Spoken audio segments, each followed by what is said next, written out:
జగన్మోహన్ రెడ్డి ముఖ్యమంత్రిగా ఉన్న సమయంలో ఐఎన్పిఆర్లో భారీగా అవినీతి అవకతవకలు జరిగాయని విజయ్ కుమార్ రెడ్డి నిబంధనలను ఉల్లంఘించి మరీ సాక్షికి ముడుపులు చెల్లించారు అంటూ కొన్ని వార్తలు వస్తున్నటువంటి నేపథ్యంలో ఇప్పుడు జగన్మోహన్ రెడ్డి భార్య భారతిరెడ్డి గారు ఈ కేసులో అరెస్ట్ అవ్వడం ఖాయం అనేటువంటి వాదనలు తెర మీదకి వస్తున్న నేపథ్యంలో అసలు ఈ అంశంలో ఏం జరిగిందనేది మనం పూర్తి స్థాయిలో విశ్లేషణ చేసుకునేటువంటి ప్రయత్నం చేద్దాం. ప్రస్తుతం మనతో పాటున్నారు ప్రముఖ రాజకీయ విశ్లేషకులు రాజేష్ అప్సాన్ గారు. సార్తో మాట్లాడదాం. సార్ నమస్తే. సార్, జగన్మోహన్ రెడ్డి ముఖ్యమంత్రిగా ఉన్న సమయంలో ఐఎన్పిఆర్లో జరిగినటువంటి అవినీతి అవకతవకలకు గాను విజయ్ కుమార్ రెడ్డితో పాటుగా భారతిరెడ్డి కూడా అరెస్ట్ అవ్వడం ఖాయం అనేటువంటి వాదనలు ఇప్పుడు తెర మీదకి వస్తూ ఉన్నాయి. ఏంటి సార్ అసలు దాంట్లో ఎంత మేరకు అవినీతి జరిగింది, ఏం జరిగింది అసలు? ముఖ్యమంత్రిగా రాజ్యాంగం మీద భయము, పక్షపాతము, రాగద్వేషాలకు అతీతంగా పరిపాలన చేస్తామని చెప్పని ప్రమాణ స్వీకారం చేస్తారు.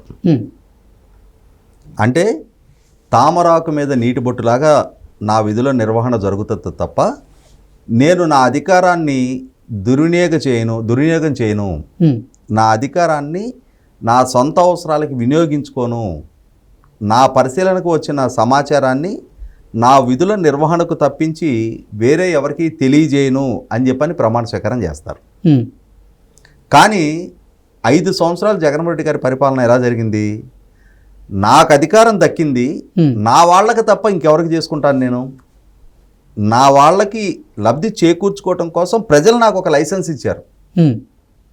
ఆ లైసెన్స్ని సద్వినియోగం చేసుకొని ఈ 5 సంవత్సరాలు యథేచ్ఛగా ఇష్టరీతిన నాకు తోచిన విధంగా నాకు నేను లబ్ధి చేకూర్చుకోవాలి, నాకు సంబంధించిన వాళ్ళకి లబ్ధి చేకూర్చాలనే ఏకైక లక్ష్యంతో జగన్మోహన్ రెడ్డి గారి పరిపాలన కొనసాగింది అనడానికి ఇప్పుడు ఎన్డీఏ కూటమి ప్రభుత్వం పదవి బాధ్యతలు చేపట్టిన తర్వాత ఒక్కొక్క వాస్తవాన్ని తవ్వి తీస్తుంటే ఒక్కొక్క డిపార్ట్మెంట్లో జరిగిన అవినీతి, అక్రమాలు, ఆశ్రిత పక్షపాతం, అంటే వ్యవస్థల్ని దుర్వినియోగం చేసి ఐఏఎస్ అధికారులు, ఐఆర్ఎస్ అధికారులు డెప్యుటేషన్ల మీద వేరే ప్రాంతాల నుంచి ఈ రాష్ట్రానికి వచ్చిన చాలామంది జగన్మోహన్ రెడ్డి ద్వారా రప్పించబడ్డ చాలామంది అధికారులు more loyal to the king than the Kingdom, రాజ్యం కన్నా రాజుకి విధేయత చాటితే చాలు అన్నట్టుగా అధికార దుర్వినియోగానికి పాల్పడి 100 కోట్ల నుంచి 1000 కోట్ల వరకు వాళ్ళకి దక్కిన అధికారాన్ని అడ్డం పెట్టి లూటీలకు పాల్పడ్డారనేది నిన్న ఐఎన్పిఆర్ డిపార్ట్మెంట్లో ఐఎన్పిఆర్ కమిషనర్గా పనిచేసిన విజయ్ కుమార్ రెడ్డి మీద ఏసీబీ నమోదు చేసిన కేసులో స్పష్టమవుతూ ఉంది. మనకి అసెంబ్లీలోనే గతంలో అసెంబ్లీలో జరిగిన చర్చ సందర్భంగా ఐఎన్పిఆర్ మినిస్టర్ పార్థసారథి గారు ఆ రోజే మనకు తెలియజేయడం జరిగింది.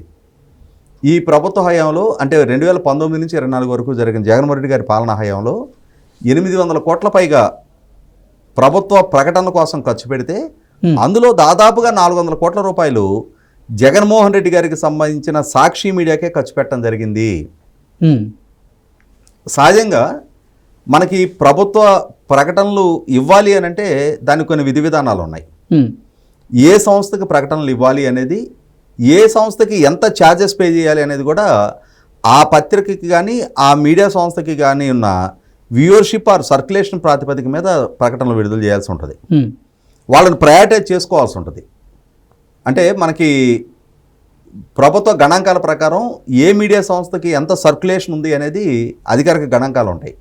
వాటి ప్రాతిపదిక మీద ప్రయారిటైజ్ చేసుకొని టాప్ రేటెడ్ పత్రికలకి మొట్టమొదటి ప్రాధాన్యత ఇవ్వాల్సి ఉంటుంది. కానీ ఇక్కడ జగన్మోహన్ రెడ్డి గారి ప్రభుత్వం ఏం చేసింది? అసలు ఈ పారామీటర్స్ ఏం పాటించాల.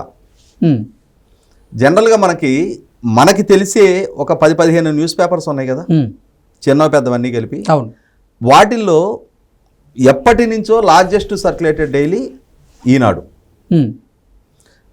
సాక్షి, ఆంధ్రజ్యోతి ఇవన్నీ 1, 2, 3 ఆర్డర్లో ఉంటాయి. అయితే ఇక్కడ లార్జెస్ట్ సర్క్యులేటెడ్గా ఉన్న ఈనాడుకి ఇవ్వాల్సిన ప్రాధాన్యత ఇవ్వలేదు. సాక్షి తర్వాత 3వ స్థానంలో ఉన్న ఆంధ్రజ్యోతికి అసలు ప్రాధాన్యత ఇవ్వాల. 5 సంవత్సరాల కాలంలో not even a single add, ప్రభుత్వం నుంచి ఒక్క అధికారిక ప్రకటన కూడా ఆంధ్రజ్యోతికి కట్టబెట్ల. TV5కి, మహా న్యూస్కి ఇటువంటి ఛానల్స్ని అసలు పరిగణలోకి తీసుకోవాల. ఈ తీసుకోకుండా ఏం చేశారు అని అంటే మనకి ఇప్పుడు అంతున్న సమాచారం ప్రకారం సుమారుగా 859 కోట్ల రూపాయలు 5 సంవత్సరాల కాలంలో ప్రభుత్వ ప్రకటనల కోసం వార్తాపత్రికలకి ఖర్చు పెట్టింది ఐఎన్బిఆర్ డిపార్ట్మెంట్. అందులో ఒక్క సాక్షికే 355 కోట్ల రూపాయలు, అంటే 43% ఆఫ్ జగన్మోహన్ ముఖ్యమంత్రి హోదాలో ఉన్న జగన్మోహన్ రెడ్డి గారి కుటుంబ యాజమాన్యంలో ఉంది. జగన్మోహన్ రెడ్డి గారి సతీమణి ఆ సంస్థ యజమానురాలుగా ఇప్పటికీ రిజిస్టర్ ఆఫ్ కంపెనీస్లో రిజిస్టర్ అయ్యి ఉన్న వివరాల ప్రకారం మనకి ఆవిడే కంపెనీ యజమానిగా కొనసాగుతూ ఉన్నారు. ముఖ్యమంత్రిగా జగన్మోహన్ రెడ్డి గారు ఉండి ఆయన ప్రభుత్వం ద్వారా 355 కోట్ల రూపాయలు తన సతీమణి యజమానురాలుగా ఉన్న పేపర్కే కట్టబెట్టారు అని అంటే ఇది ఖచ్చితంగా అధికార దుర్వినియోగం. ఇందాక మనం ప్రస్తావించుకున్న భయము, పక్షపాతము, రాగద్వేషాలకు అతీతంగా పరిపాలన చేస్తామని చెప్పని రాజ్యాంగం మీద ప్రమాణ స్వీకారం చేసిన ముఖ్యమంత్రి ఆ రాజ్యాంగ ప్రమాణ స్వీకారానికి ఉల్లంఘన కదా, తూట్లు పడవటం కదా, పూర్తి పక్షపాత ధోరణితో. తర్వాత ఖచ్చితంగా ఇది అవినీతి చర్య. యోగ్యత లేకున్నా లార్జెస్ట్ సర్క్యులేటెడ్ పేపర్కి ఇవ్వాల్సిన ప్రాధాన్యత ఇవ్వకపోవటం, దీని తర్వాత ఉన్న పేపర్కి ఒక్క యాడ్ కూడా ఇవ్వకపోవటం, దీనికి మాత్రం ఏకపక్షంగా ఇన్ని వందల కోట్ల రూపాయల యాడ్ కట్టబెట్టుకోవటం అని అంటే ఖచ్చితమైన అవినీతి చర్య. ఈ అవినీతికి పాల్పడటం ద్వారా ప్రేరేపించబడి ఈ అవినీతికి పాల్పడి అధికారిగా ఉన్న విజయ్ కుమార్ రెడ్డి ఐఎన్పిఆర్ కమిషనర్ మీద కేసు నమోదు చేశారు. కానీ అంతిమ లబ్ధిదారు సాక్షి యాజమాన్యం కదా, వాళ్ళకి కదా యాడ్ రెవెన్యూ ముట్టింది. అధికారి అతను తన విధులు సక్రమంగా నిర్వహించలేదు, అతని మీద కేసు నమోదు చేస్తున్నారు, ఓకే. కానీ అంతిమ లబ్ధిదారైన భారతి గారి మీద ఎందుకు కేసు నమోదు చేయటల్లా? అలాగే తాను ముఖ్యమంత్రిగా ఉండి ఈ జరుగుతున్న వ్యవహారాన్ని ఎంటర్టైన్ చేస్తూ వచ్చిన, ఎంకరేజ్ చేస్తూ వచ్చిన ముఖ్యమంత్రి జగన్మోహన్ రెడ్డి గారి మీద ఎందుకు కేసు నమోదు చేయకూడదు? మొట్టమొదట తన అధికార విధుల దుర్వినియోగానికి పాల్పడ్డ వ్యక్తి జగన్మోహన్ రెడ్డి గారు కదా. చంద్రబాబు నాయుడు గారు ముఖ్యమంత్రిగా ఉన్న రోజుల్లో ఆయన ప్రకృతి వనరైన ఇసుకని ప్రజలకు ఉచితంగా ఇవ్వాలి అని చెప్పని ఒక పాలసీ డెసిషన్ తీసుకుంటే ప్రభుత్వ ఆదాయానికి గండి కొట్టారు అని చెప్పని జగన్మోహన్ రెడ్డి గారి ప్రభుత్వం ఆయన మీద కేసు నమోదు చేసింది. అంటే ప్రభుత్వం తీసుకున్న ఒక పాలసీ డెసిషన్, నోషనల్ లాస్, అంటే ప్రభుత్వానికి వస్తుంది అనుకున్న ఆదాయం రాలేదు కాబట్టి అది ప్రభుత్వానికి వచ్చే నష్టం అని చెప్పని ఆయన మీద కేసు నమోదు చేశారు. ఇక్కడ జరిగింది ఏంటి? ఖచ్చితమైన అధికార దుర్వినియోగం, ఆశ్రిత పక్షపాతం. అంటే ప్రభుత్వం ఫాలో అవ్వాల్సిన ప్రోటోకాల్స్, అవ్వాల్సిన ప్రొసీజర్ వైలేట్ చేసి కొన్ని సంస్థలకి ఆయాచిత లబ్ధి చేకూర్చి ఓవరాల్గా అంటే డిజిటల్ మీడియాకి కానీ అలాగే ప్రింట్ మీడియాకి కానీ కలిపి సాక్షి టీవీకి కానీ సాక్షి పేపర్కి కానీ కలిపి 371 కోట్ల రూపాయలు యాడ్ రెవెన్యూ ముట్టింది. 355 కోట్ల రూపాయలు సాక్షి పేపర్కి, 16 కోట్ల రూపాయలు సాక్షి ఛానల్కి, 371 కోట్ల రూపాయలు యాడ్ రెవెన్యూ ఒకే సంస్థకి ప్రభుత్వం ద్వారా కట్టబెట్టారు అని అంటే వీళ్ళు కట్టబెట్టారు, వాళ్ళకి లబ్ధి చేకూరింది కదా. ఎండ్ యూజర్స్ వాళ్ళు, ఎండ్ రిసీవర్స్ వాళ్ళు కదా. మరి తన భర్త ముఖ్యమంత్రిగా ఉండగా తన సంస్థకి అంత ఆర్థిక ప్రయోజనాలు చేకూరే విధంగా లబ్ధి పొందింది అని అంటే ఇక్కడ భారతి గారు అవినీతి చర్యలకు పాల్పడ్డట్టే కదా. జగన్మోహన్ రెడ్డి గారు అవినీతిని ప్రోత్సహించి ఆయనే స్వయంగా ఆయన ప్రభుత్వంలోనే ఆయన పర్యవేక్షణ లోపంతో ఇటువంటి చర్యలకు అధికారులు ఉపక్రమించారు కదా.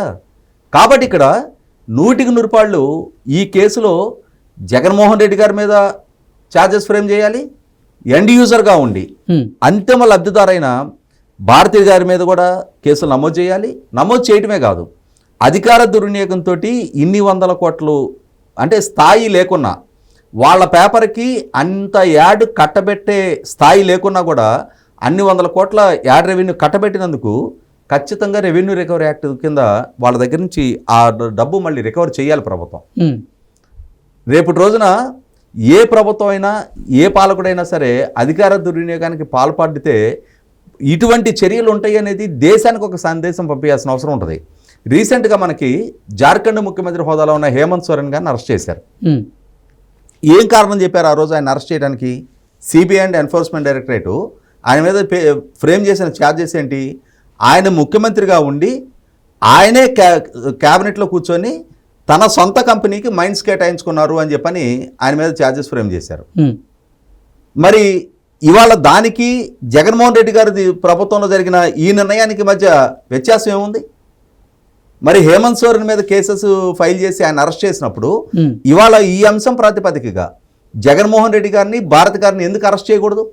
వాళ్ళ దగ్గర నుంచి ప్రభుత్వం నుంచి పొందిన ఆ లబ్ధిని మళ్ళీ తిరిగి ప్రభుత్వానికి ఎందుకు రికవరీ చేయించే బాధ్యత తీసుకోకూడదు?